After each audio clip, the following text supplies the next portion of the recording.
तो दिल्ली में आंदोलनकारी किसानों के उत्पात पर अब सियासत भी शुरू हो चुकी है। बीजेपी ने किसान नेताओं को आत्मचिंतन की सलाह दी है, तो आरजेडी ने किसानों का बचाव कर दिया। जिस प्रकार की अराजकता आज राष्ट्रीय राजधानी क्षेत्र, खास करके लाल किले के प्राचीर पे तिरंगे के साथ अपमान किया गया, बहुत दुर्भाग्यपूर्ण है और देश का हर नागरिक देख रहा है। देश के 135 करोड़ लोगों के सामने आज पर्दाफाश हो गया है।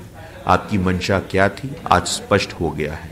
लगातार इतने कंसेशंस के बाद भी, इतने बातचीत के बाद भी अगर आपका यही रवैया है तो ये नहीं चलेगा। कल जिस तरह से किसान आंदोलन के ट्रैक्टर मार्च में दिल्ली में बवाल हुआ, उपद्रवी घुस करके लाल किले के प्राचीर पर पहुंचकर झंडा फहरा दिया उन्होंने अपना। ये गणतंत्र की गरिमा पर प्रहार है। ये दुर्भाग्यपूर्ण है, निंदनीय है, ये शर्मनाक है। इसकी जितनी निंदा की जाए वो कम है। इसके लिए माफ़ नहीं किया जा सकता है। चाहे जो भी लोग हैं उनको चिन्हित किया जाए और उनको कड़ी से कड़ी सजा दी जाए। इसके लिए देश उन्हें माफ़ नहीं कर सकता है। सरकार को कड़ी कार्रवाई करनी चाहिए।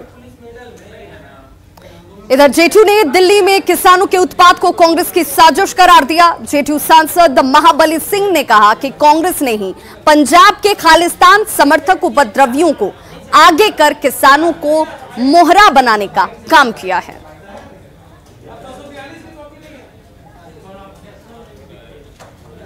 और इस वक्त बड़ी खबर आ रही है बीजेपी के मिलन समारोह से जुड़ी हुई। अब से थोड़ी देर बाद बीजेपी का मिलन समारोह शुरू होने वाला है और देखिए कई नेता बीजेपी का दामन थामने वाले हैं। बस कुछ वक्त के बाद बीजेपी का ये मिलन समारोह जो है वो शुरू होता हुआ नजर आएगा।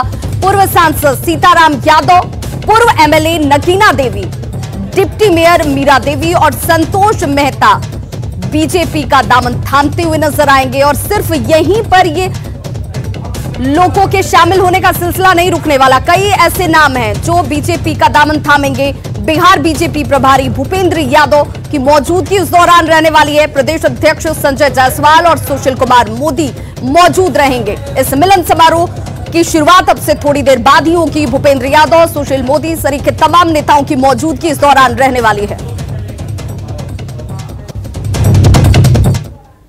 और अब बात न्यूज 18 के खबर के असर की, तो किशनगंज में न्यूज 18 की खबर का बड़ा असर हुआ है। बीबीगंज हाई स्कूल में एडमिट कार्ड के नाम पर अवैध वसूली के खबर के बाद जांच समिति का गठन कर दिया गया। देखिए तस्वीरें हमने आपको दिखाई थी कि किस तरीके से यहां पर शिक्षक पर जांच अधिकारी जो है वो भड़कती हुई नजर आई थी।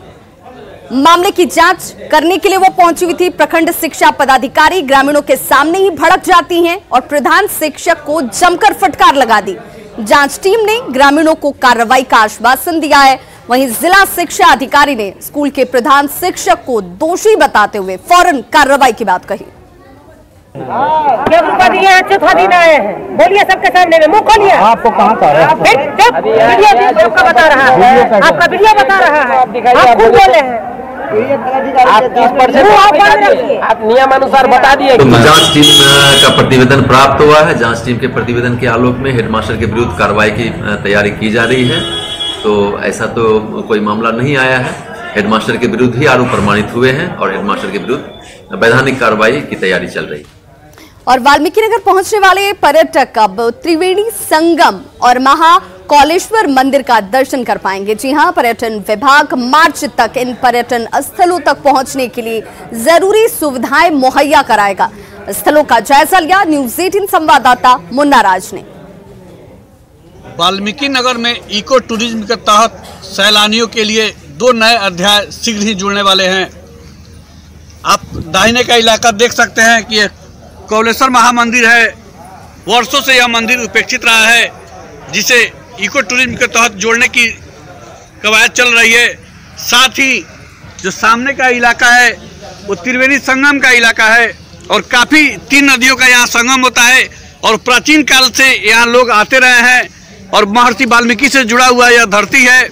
तो इस धरती को भी टूरिज्म के तहत जोड़ने की तैयारी चल रही है और वाल्मीकि नगर जो भी टूरिस्ट आएंगे वो यहाँ तक पहुँच सके, इसके लिए जल संसाधन विभाग की तरफ से कवायद चल रही है, साथ ही वन विभाग भी अपनी कवायद चला रहा है। आप सामने देख सकते हैं कि जो पथवे बनाए जा रहे हैं विशेष तौर पर त्रिवेणी संगम और कौलेश्वर मंदिर तक पहुंचने के लिए, तो इस पथवे को युद्ध स्तर पर काम चल रहा है और सब चीज़ ठीक ठाक रहा तो 31 मार्च तक वाल्मीकि नगर टूरिज्म में कौलेश्वर मंदिर और त्रिवेणी संगम का एक नया अध्याय सैलानियों को यहाँ तक पहुँचने के लिए तत्पर करेगा। मुन्ना राज, न्यूज़ 18, त्रिवेणी संगम।